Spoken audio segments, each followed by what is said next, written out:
Welcome back to the Football Fitness Federation podcast. This is episode 314. Welcome back to my co-host, Jordan Tyra. Jordan, how's things? All good, thank you. Yeah, glad to be back for another episode. This is a special one for you, mate, which we'll discuss in a second. But we're joined today by Danny Burrus. Danny, how are you? I'm good, thanks. Very good.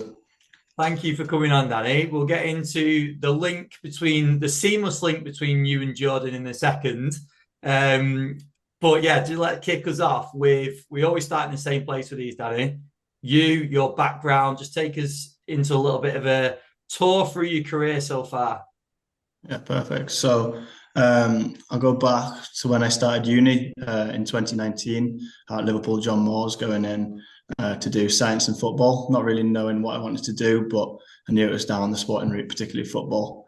Completed that, went and did a master's at John Moores in strength and conditioning. Thought that was a route that I enjoyed and thought it was quite practical element of all that sort of thing.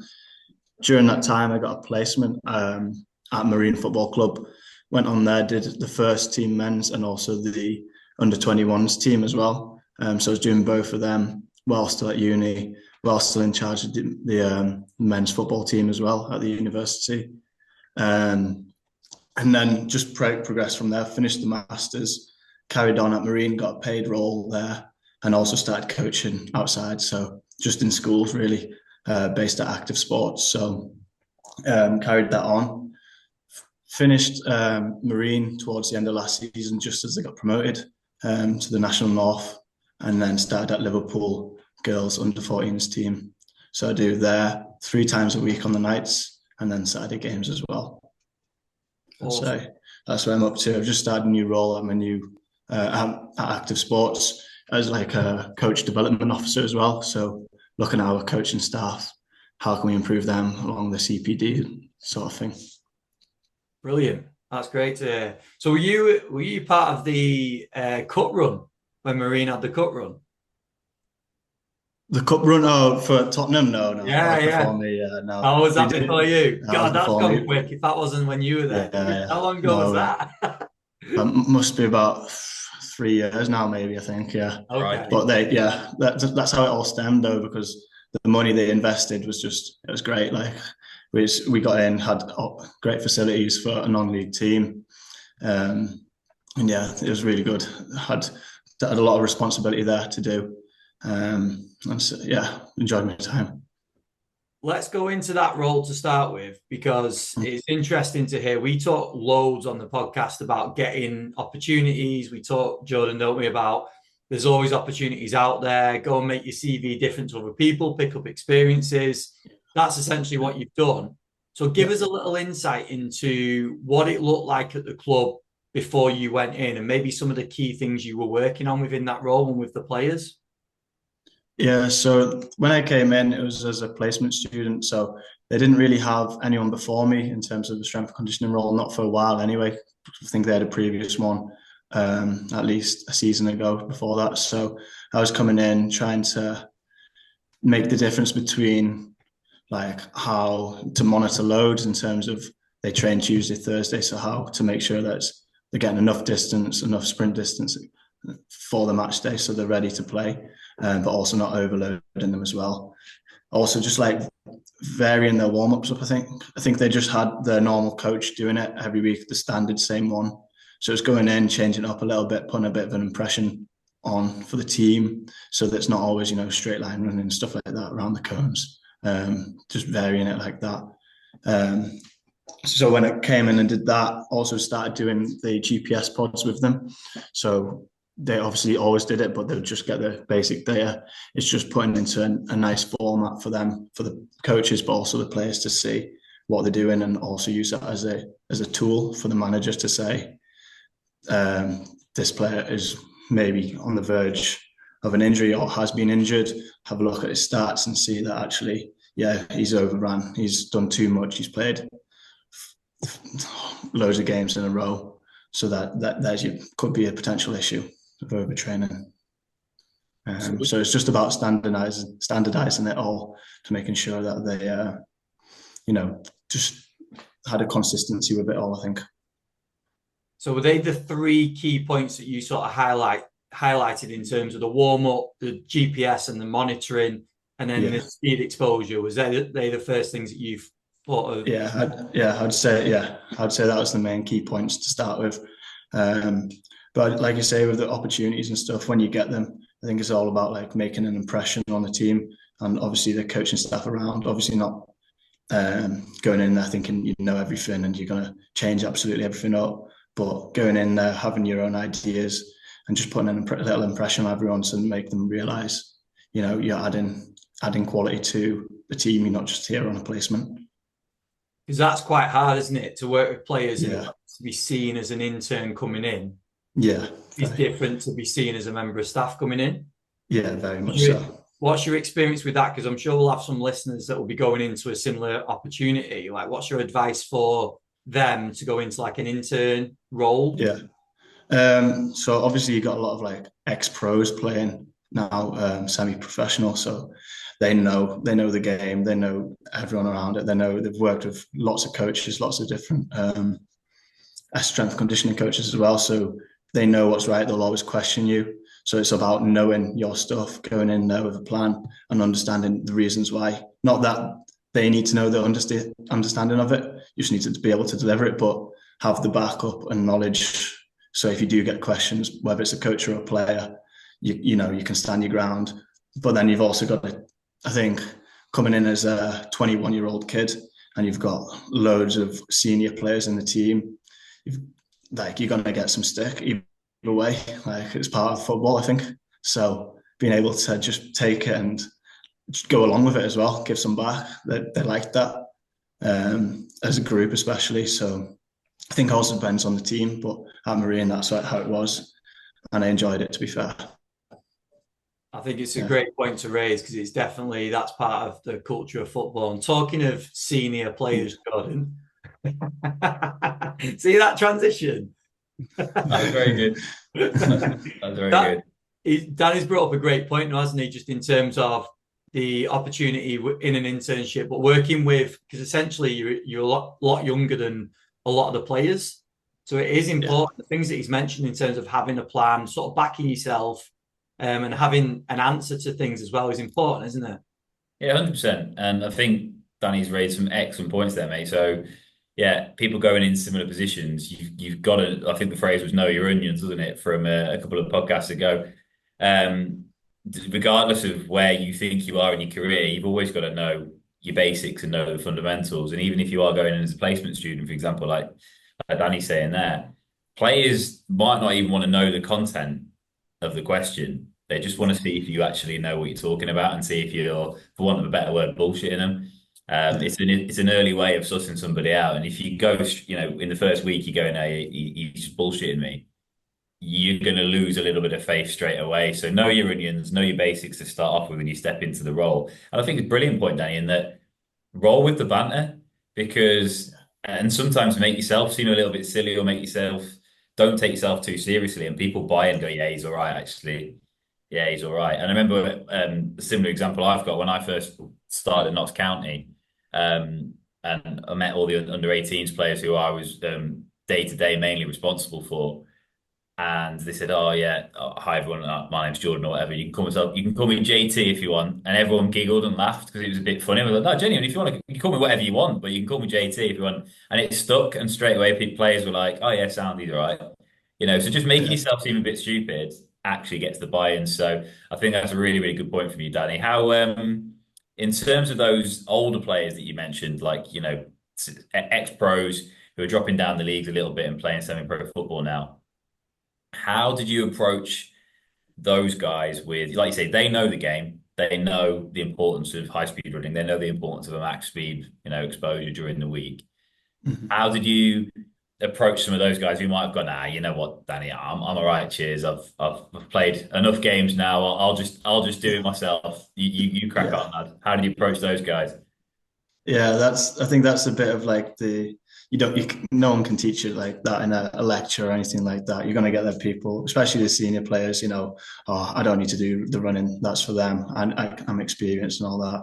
I think it's just about how can you get along with that person one-to-one and how can you maybe suggest different ways of getting the same output, and maybe you don't have to go and do your just the same as the 21-year-old kid that's coming and sprinting around here, there, and everywhere because he's making an impression as well as a football player.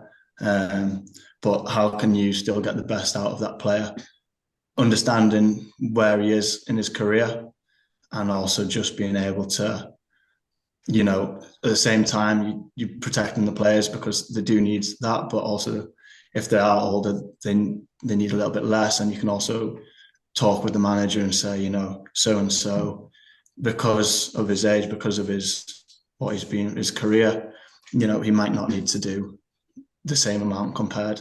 And I think that's just about player understanding, and that comes with time and getting to know individual players. So you can come in with a great plan that every player is, young, thriving, ready to go for every session. But at the end of the day, like, you're going to have players in the team which need different things, I think, different outcomes to make sure they perform the best. Because at the end of the day, in men's football, especially at that level, it's all about results. They don't care if they don't perform the best. They just need that 1-0 win, the 3 points on the board. And if that player goes and scores the winner, even though he didn't run on Thursday, does it matter? Yeah. That's what, like, at the end of that's what the manager will be thinking. And you've done your job because he's still playing, he's not got injured, and he scored the winner for the team. I think it's a great point, and it seems like you've understood that in terms of how to deal with the older players very early on in your career in terms of the first role. I think that takes people a long time normally, doesn't it, Jordan, in terms of making that. I remember trying to speak to older players and trying to be like, no, I know that this can help you, and you try and fight that battle, and a lot of the time it's not going to go the way you want it to go. So it seems you've understood that very quickly.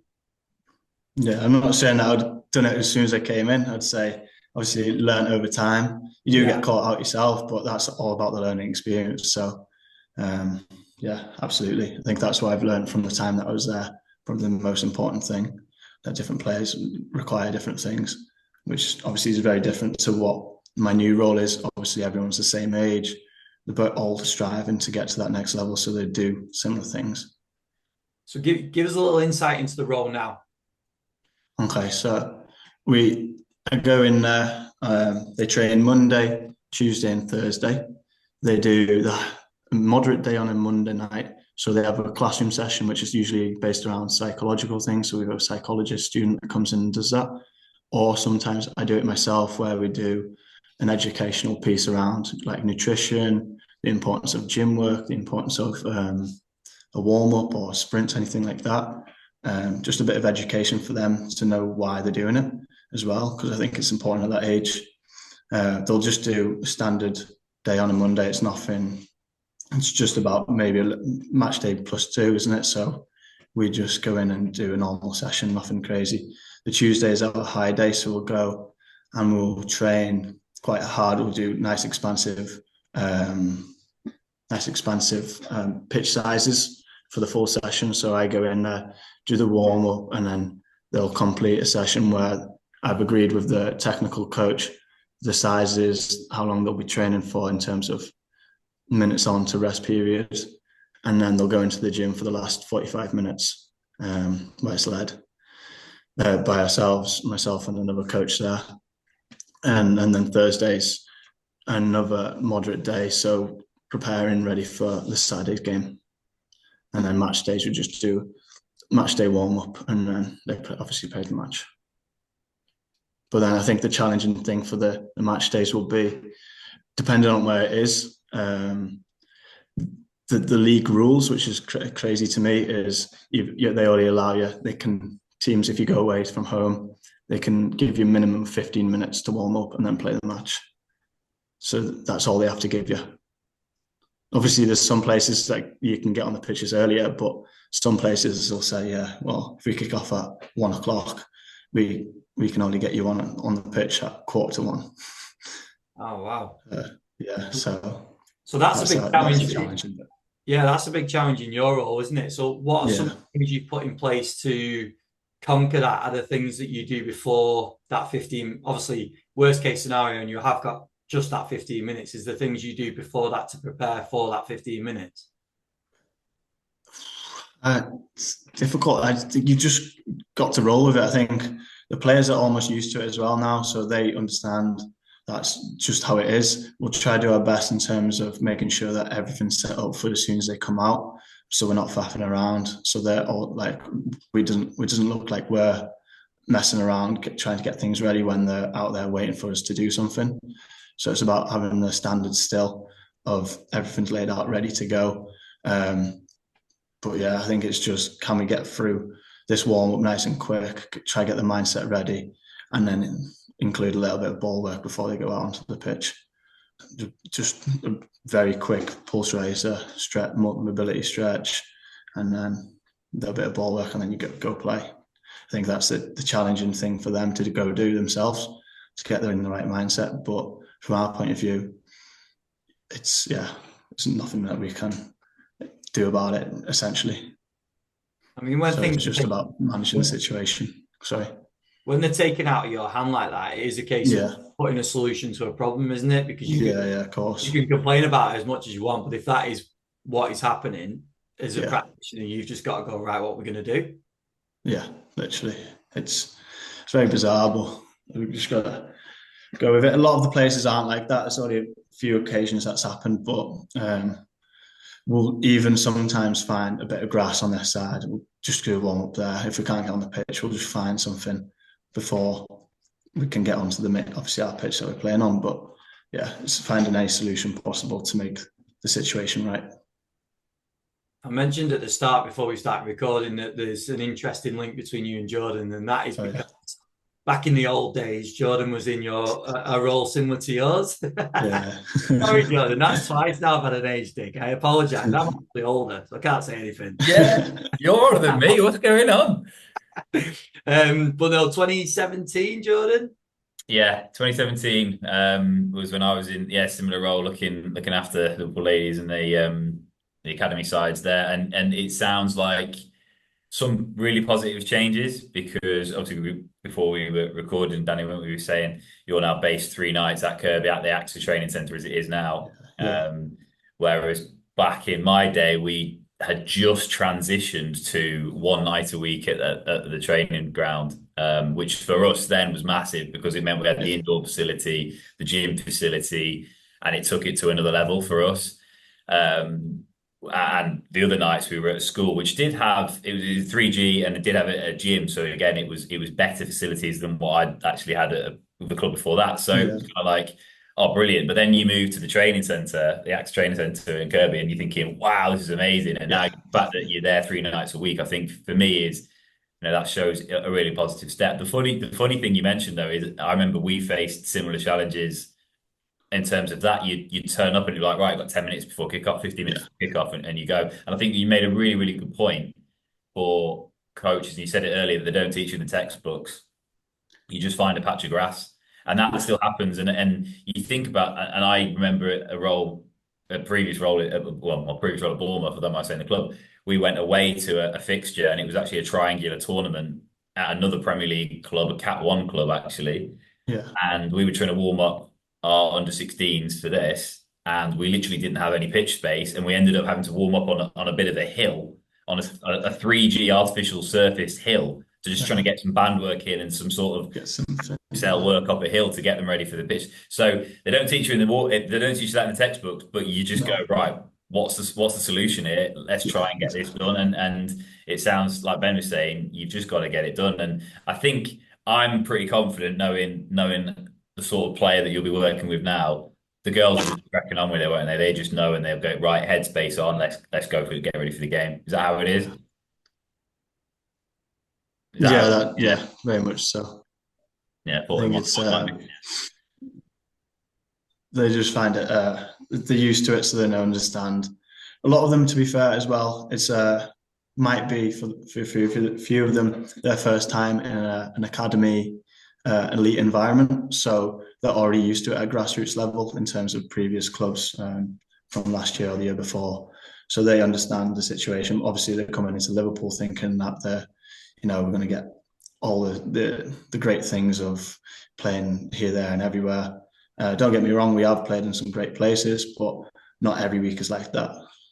So it's just about managing everything, and understanding that if you want to get to that level, you still have to do all of this sort of thing. Yeah, I think one of our highlights with Liverpool was we went to the night cup at St George's Park. So there's 6 teams there. So there's 3 teams from the north, 3 teams from the south, and we got to stay there for 2 nights at St George's, and it was a great event. We got to play games, 2 games on the first night, and then 2 games on the next day. So it was a good experience for them. They were knackered playing a lot of games, but yeah, I think they were just running on adrenaline. How exciting it was for them. Yeah. And Danny, I wanted to discuss any other sort of challenges that you face at the moment within your role, but also the next sort of stage of progression that you're looking for in the program as well. Because obviously you talked about before, I know that was at Marine in terms of the initial priorities that you were going to tackle. We spoke about one of the challenges there on a match day, but what are some other things that you face with the girls at the minute? I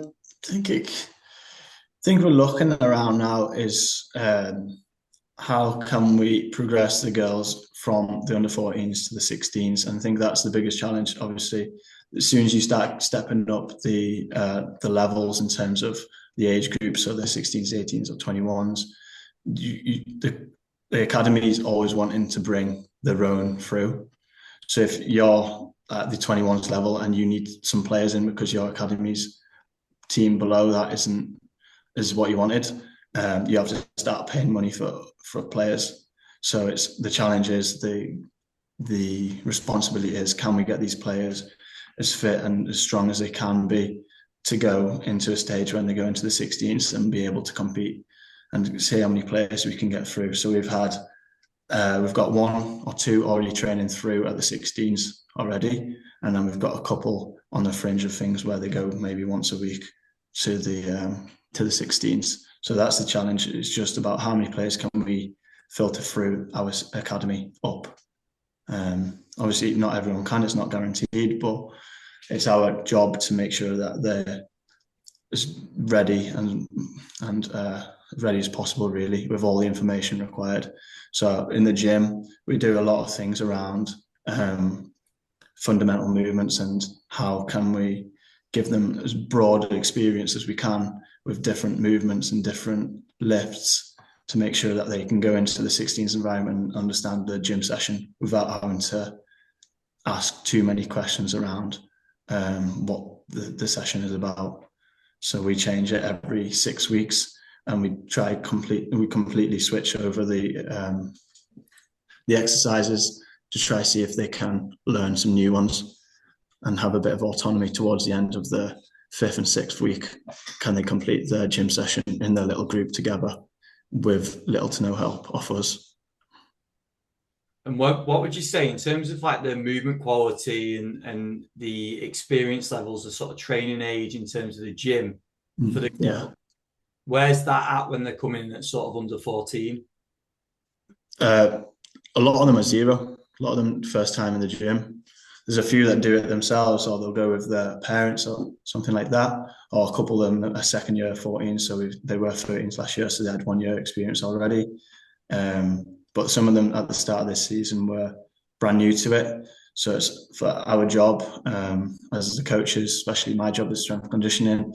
How can we help each other as best we can? So there's no way that the one coach myself can go around all 20 players in our squad to make sure that everyone's lifting right. So then we look at pairing people in terms of, right, so this girl's got this much experience, we'll pair her with this girl because she's got none. So then she'll do a little bit of teaching themselves between them. Okay, this is how you do the lift. This is how you read the sheet. So you're doing 3 reps of whatever, just a little bit of help. So yeah, I think it's just important that we get the groups right so that they train well together, and then also showing and demonstrating as much as we can, providing images of the exercises as well, so they have a bit of reference points to go back and look at, and then just practice. Was that a similar experience to you, Jordan, in terms of when they were coming in? Because we're talking, 7 years ago now? Yeah. Yeah, I think similar in terms of the training age, and that a lot of the girls were coming in to a gym environment for the first time around that age group. I don't know if it's still the same for you, Danny, but when I was there, the under, because it's dual age bands, so it's not under 11s, under 13s. Yeah, it's under 10s, under 12s, under 14s, under 16s. For those who aren't aware, the 10s, the 12s was all pitch based stuff. Just because of the facilities we had at the time, we didn't have access to the indoor facility that there is at Liverpool training ground, which has a gym inside as well. Um, so it was all pitch based, and that was what we were just trying to get. So any players who, even if they'd been in the under 10s and the under 12s age group, the under 14s was the first time they were stepping into a gym with us. So again, the squad size was a little bit smaller back then, but it was exactly the same thing in terms of, right. Again, if you've read the textbooks, you've done your masters in S&C exactly like I did, as well as you, Danny, and you're thinking, right, so 14 years old, the middle, and a lot of the girls were in the middle of the growth spurts and things like this. So they should, we're going to have to do these things. This is what the textbook says. And you go, right, here's your gym program, off you go. And they look at the sheet and go, what does this mean?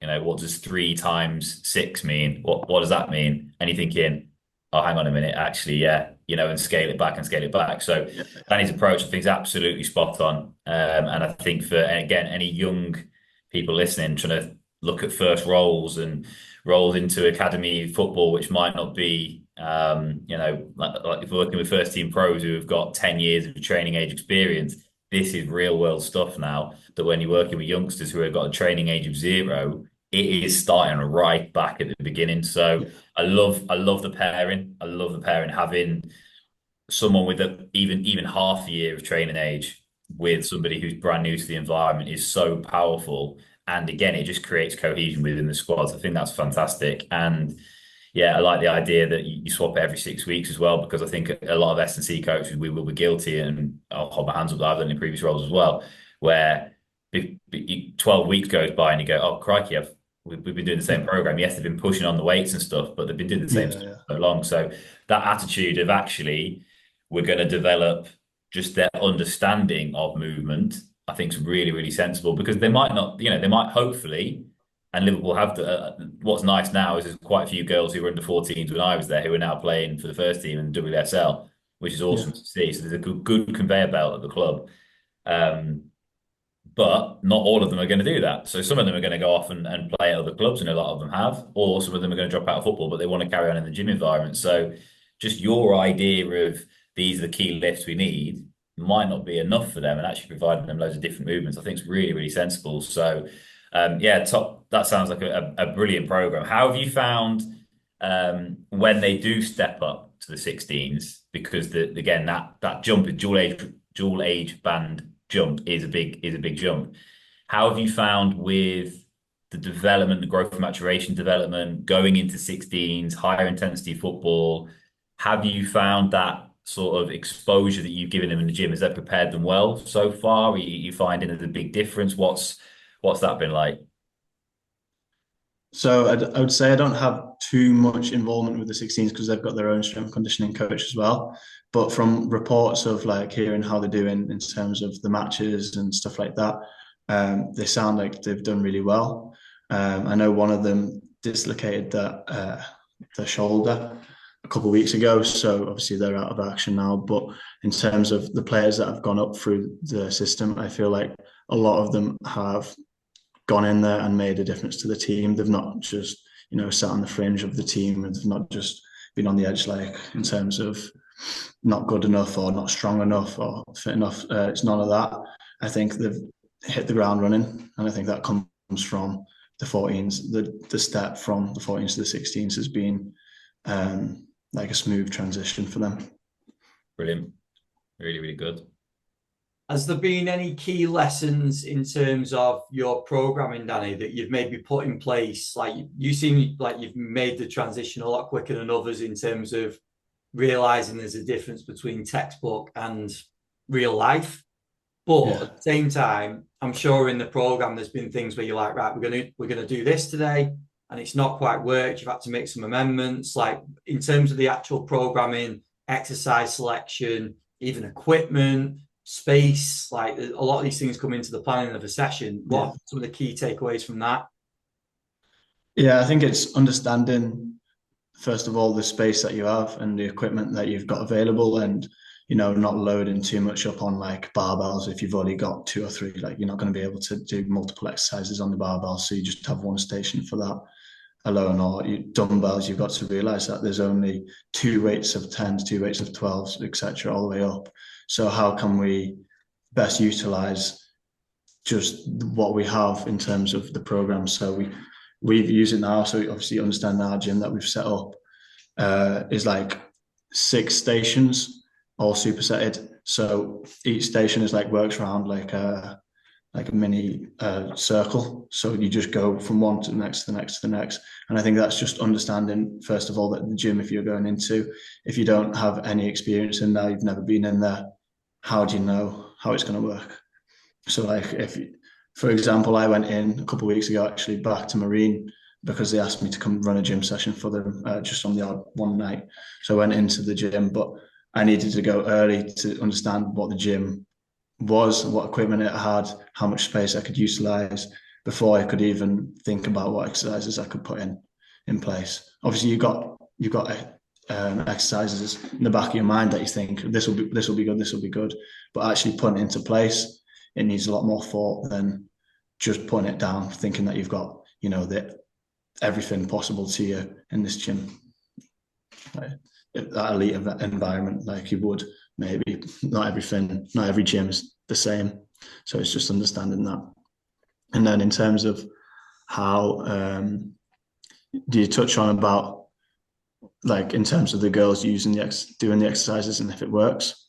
Yeah, I think I think we just set the standards in terms of, we do our classroom sessions of why we do it, so they understand that they're doing this sort of exercises, this sort of movement, because they know that they're going to be stronger, they're going to get faster, they're going to be able to jump higher, stuff like that, accelerate quicker.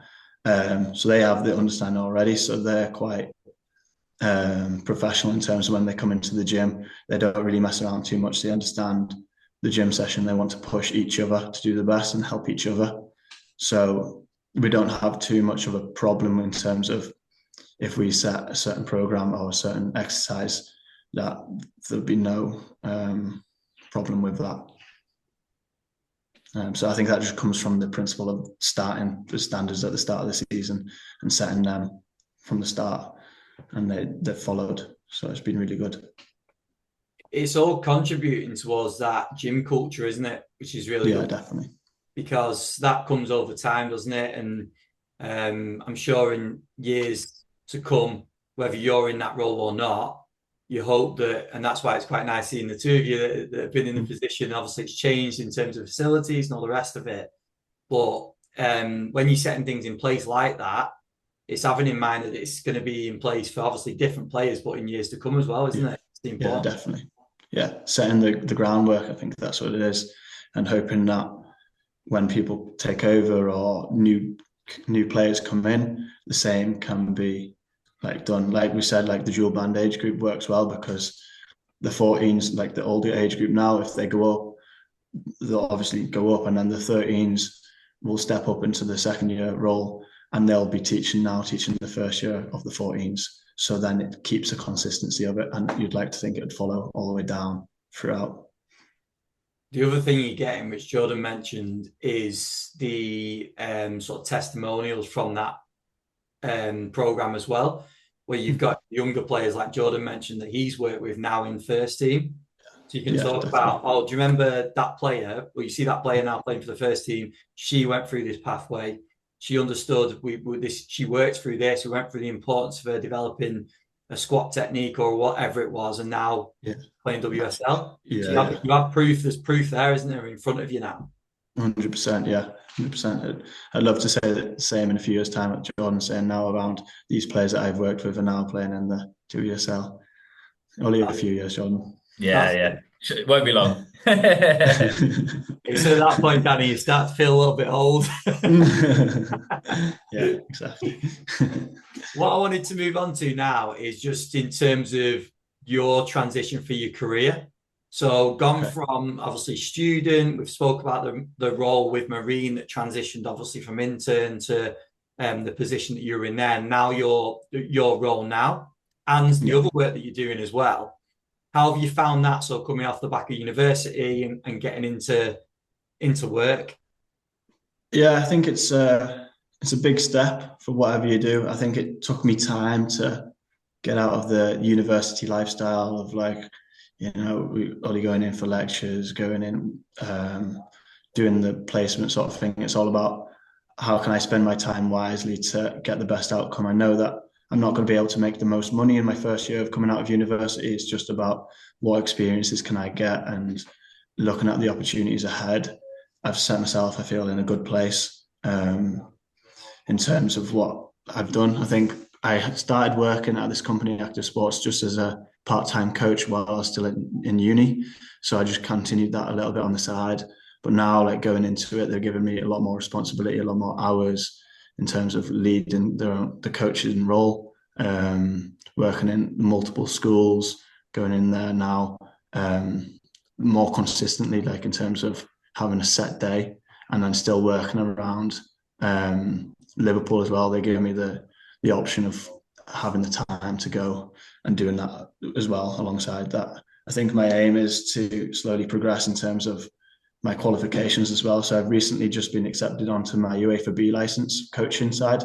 So I do like the coaching side alongside the strength and conditioning. And I think I'll be in a good place completing that, having a master's in strength and conditioning and the experience that I've got alongside my coaching qualifications, which might make me stand out a little bit more compared to someone who might just be strength and conditioning based or just coaching based.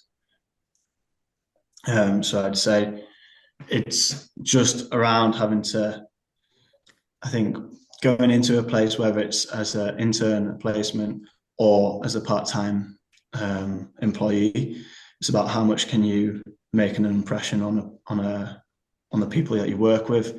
How can you put your stamp on things? I think I came across a message the other day, someone that tried to connect with me on LinkedIn around, I'm a student, what should I do to get experience? How can I get experience? So just they basically said, try to grab as many opportunities as you can in terms of reaching out to people, using your lecturers wisely, and trying to, become, have that connection with them to be able to go, they'll have a load of connections. Maybe you should speak to him, giving you that opportunity. But then also having that understanding, if you go into a place as a certain role, you stick to it, but then also still be able to come up with your own ideas as well.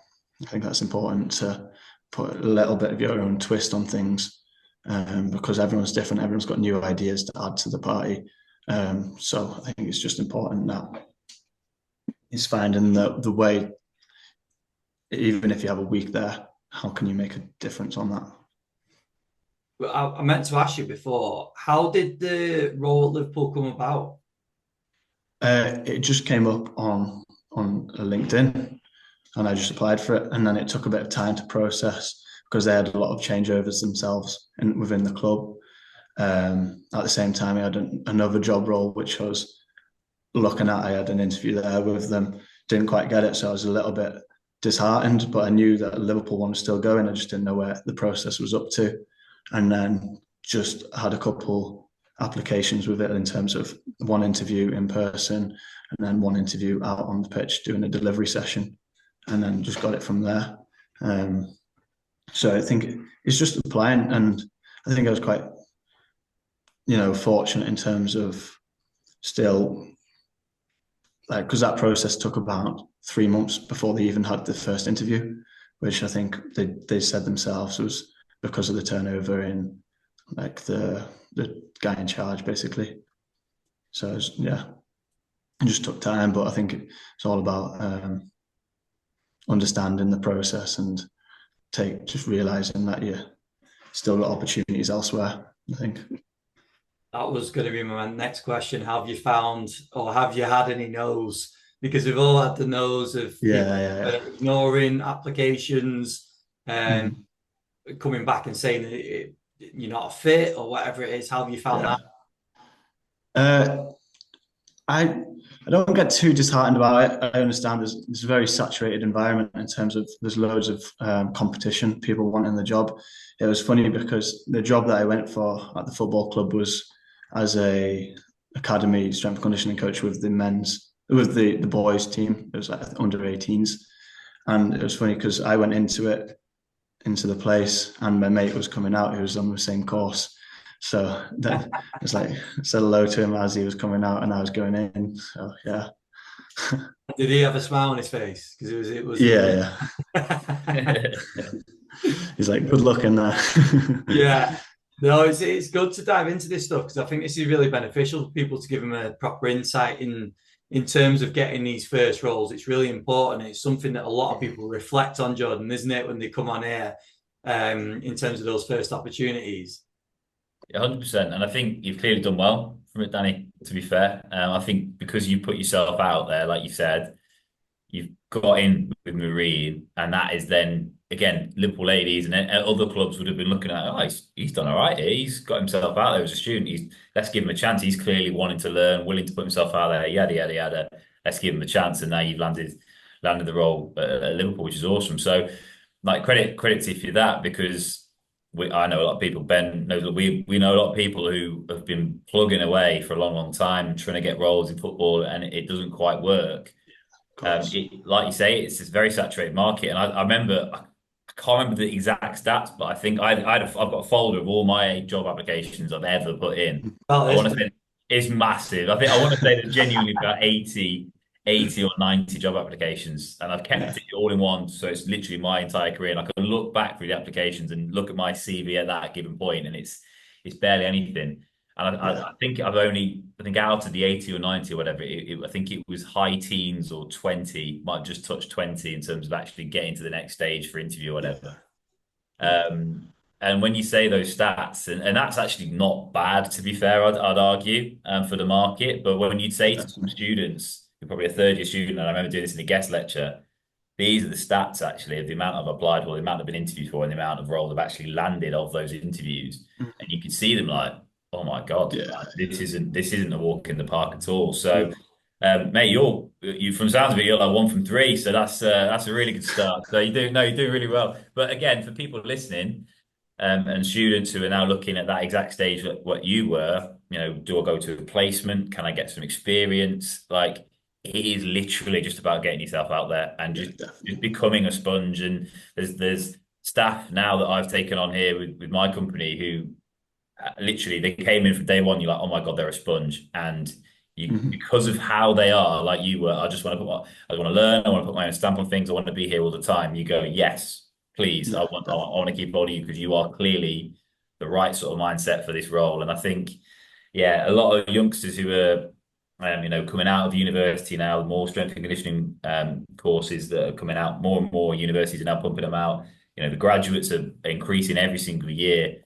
Those points you've made, Danny, I think are superb, because that's the realities, and also the realities that you've spoken about in terms of the role isn't going to be all glitz and glam to start off with. You've got 15 minutes before kickoff, and you still got to get these players fit and strong and ready to go and play a game. Or you've actually some of these players have never looked at a gym sheet before. They don't know any of the exercise. How do you come up with that? So just being quick to think on your feet, providing solutions to difficult questions.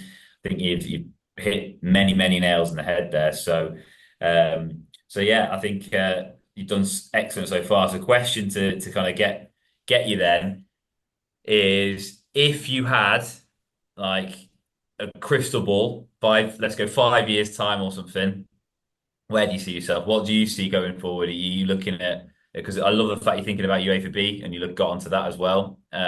Something I did long time ago, and it blends together really nice. Are you seeing yourself going in more into that direction? Are you transitioning towards technical? Are you staying on the strength and conditioning side? What's your thinking, mate, without giving it all away? Yeah. I think the aim is to go in full-time strength and conditioning, find an elite environment, whether that's female side or going back to the men's side, and just getting a full-time role.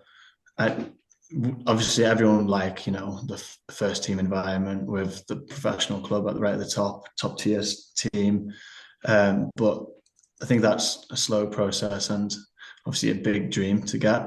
But yeah, in 5 years' time, I'll be looking at first full-time S&C environment. Nice. Maybe with coaching on the side if needs be. So I think that's important though, isn't it? The blend between those. And I actually always advise younger practitioners who are looking into the S&C, the technical side of the game is so important. And actually it helps massively, even just with the conversations with the technical coaches. If you have a little bit of technical knowledge, it helps. And nowadays, it annoys me this, but I think level 1 and level 2 coaching courses are all online. Whereas back in my day, both online. Whereas back in my day, again, I'm making myself sound really old here. Level 1 and level 2, you coaching, you physically going and taking players. Mine was in person as well, yeah. And that's so valuable. But now the opportunities for students, when these courses are literally online, you can do them from your bedroom, sat in your pajamas. Why wouldn't you just get on those courses? So I think you're definitely doing the right thing in terms of getting that technical understanding in there. And I'd advise more strength and conditioning coaches to do that. Have you found the coaches really receptive to that? Are they like, oh, buzzy, got an S&C coach doing a technical? You're just about to point on to that. There's 2 technical coaches at Liverpool that we work with, and there's one of them's like always goes on about how he's worked with previous strength and conditioning coaches, and they're literally just like, all about time, all about size, nothing around the actual game, nothing around any technical points in terms of what they want to achieve on that side of things. It's just about timing. Oh, she's ran too much. She can't do that anymore. A lot of negative sort of things, which I think would obviously S&C is trying to move away from that sort of just being so, white and black, yes or no sort of thing. And it's understanding that you've got to work with the technical coaches, because at the end of the day, they are the manager, they're the head coach, whatever it is, they have the final decision. So if you can work alongside them and they give you that time to do your warm-up, they give you that time to do that fitness session you need to do, or agree with sizes or times in terms of what you want to do, they can come as long as you have a good relationship with the coach and you have some understanding of what they're trying to achieve alongside yourself. It's not like it's all about the players at the end of the day. It's a lot of strength and conditioning coaches, you hear, are just trying to make it about themselves, or they're trying to do their own show and stuff like that. I think it's finding the balance between, still being able to do your own thing and putting your twist on things and making it all whatever, but understanding that everything's for the players, everything's aimed towards performance and improvement from both sides, and matching that quite well between the technical coaches, but also like the physio, the psychologists as well.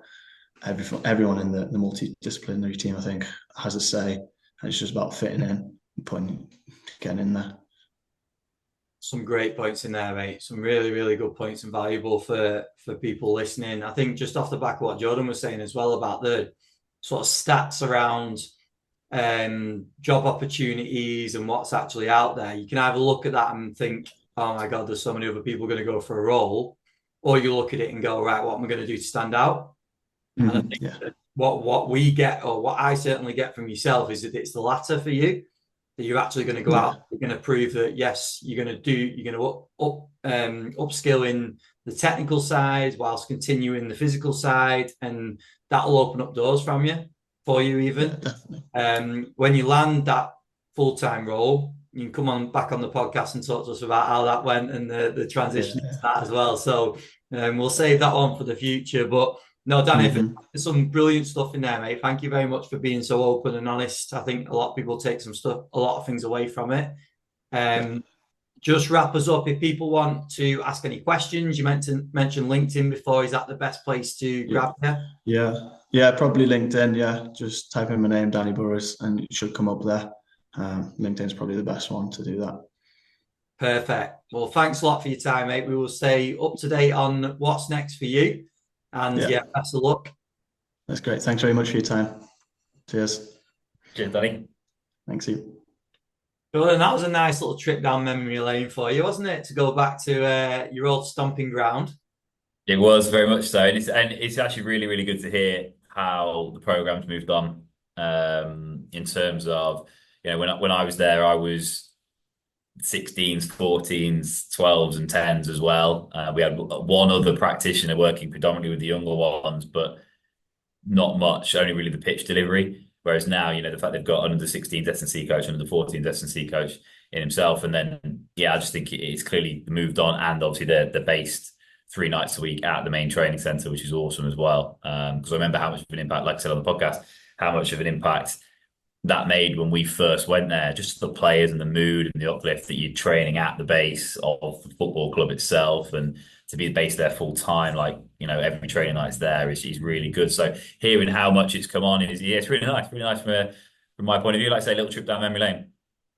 We talked when we stopped recording just how impressed we were with Danny as well, because Danny's again on the podcast, it's someone that I reached out to on LinkedIn, so that he'd had a bit of experience at Marine, obviously with Liverpool women's now as well. So, but I had no idea how well he'd speak on the podcast, like whether he'd be outgoing or not, and we were really impressed, weren't we? Yeah, and again, credit to himself. And I think it's really refreshing to hear somebody open and honest when they know they're not finished article, and they're earlier on in their career, but they're saying, I want to go in this direction. This is where I see myself here, and failed here, but got this bit right when he was talking at the start about the players at Marine. Ex-pros who were, like I said, dropping down the leagues a little bit, still wanting to play, and stuff like that. How you deal with that? And he said, "Well, I didn't get it right at the start." Which is I think is a great point, and many points in there will hit home with a lot of people. A lot of people, certainly, like I said, younger practitioners who are starting out their careers or on the earlier stage of their careers. Some fantastic points in there, and I think he's hit a lot of nails on the head. So yeah, like really good episode again. I thought one of the key points was where he mentioned about players judging you or testing you on your knowledge, but also on your sort of personality and the whole rolling with the banter. I think that was a really key point, wasn't it? Because essentially that's where a lot of interns can get found out, because they go into it, they've already got the sort of name, the tag as an intern. Then if players test you a bit, which they're always going to do in football, and you don't pass that test, Yeah, and you're completely on the back foot, aren't you? So it was a really good point from Danny. I thought that the testing you on both parts, and you've got to sort of not stand up to them. You've got to hold your own, haven't you, in those environments? yeah, 100%. And speaking on how he's talking about the environment of Marine and stuff, there's some very key points in there in terms of working in those environments. There's Tuesday, Thursday, Saturday training, to match environments. So the semi-pro teams. And obviously, we've had a lot of guests on here who are talking about full-time elite sport, elite football, AFL as well with Matt Ennis and things like that. But the reality is that there are going to be a lot of practitioners who will get earlier roles in their career in those Tuesday, Thursday training nights, and how you have an impact in small ways, in small windows of opportunity. And like you were saying, just getting a little bit of speed exposure, just changing up the warm up from what the coach was doing, just the standard Sky Sports warm up in 2 straight lines. Just changing that up and reinvigorating that a little bit will actually have a massive impact into those environments, because in terms of the time you actually get to spend with the players, that percentage is much bigger because it's not a full-time environment. So yeah, really good points on that. And I just genuinely think he spoke really well with almost wisdom beyond his years sort of thing in sort of environments like that, because their skills, which I think you could take a lot of practitioners who have maybe been working in full-time football for the last 5-10 years, and if you chuck them into a Tuesday Thursday environment and say, go on then, make a difference, I think they'd be like, oh hang on, I haven't got every day. Oh, we can't do a regular prehab routine. Actually, I can't do speed exposure this day, axial decel exposure this day. All of a sudden, actually, you've got to cram it all into one. And how do you come up with that skill? So, yeah, I think he spoke really well, and raised some really good points. Yeah, hope everyone enjoyed it, which I'm sure you did. And as always, please give it a share over on LinkedIn. We're getting a lot of shares now, which is really good to see. So if you can continue doing that, we would gratefully appreciate it. Just last thing from me, check out the sponsors. Obviously, they help the podcast run the way it does. So go and check out Rezzil, Hydro, and Good Prep. And Jordan, thank you again for your time, mate. Thank you very much. Enjoyed it as always.